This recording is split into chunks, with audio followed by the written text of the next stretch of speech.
No, and there's one fundamental reason for that is that the media isn't dead itself. And even with the rise of social media, it's afforded greater opportunity for public relations to both address society directly, as well as addressing society through the media. But public relations as a whole still very much gets validation from its exposure to the press. And the result of that means that people can take a sense of appreciation over the fact that it does have the honest sense of authenticity about it. And the most important thing ultimately is still to get that message and that point across. It just means we have more channels in which to do it. Public relations is fundamentally about the promotion and the protection of the reputation of an organisation.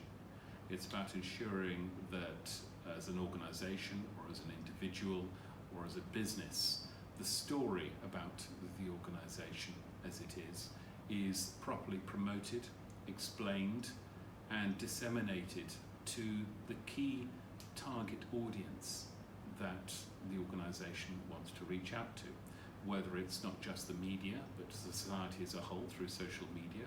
It could also include influencer relationship management, government relations. It could also include, even in some cases, internal communications, having to make sure that some organisations who may need help with communicating to their own employees have the means to understand what the organisation wishes to promote.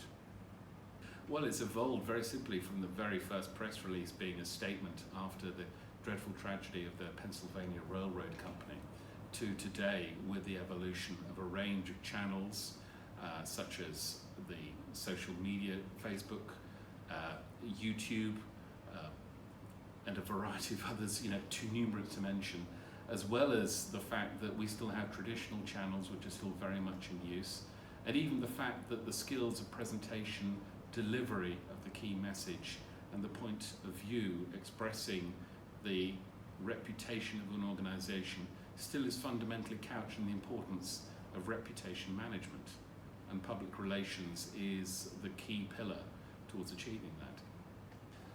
The main threat to PR is dishonesty and a lack of integrity. If you cannot make a claim that can be veridically unproven, there is a problem.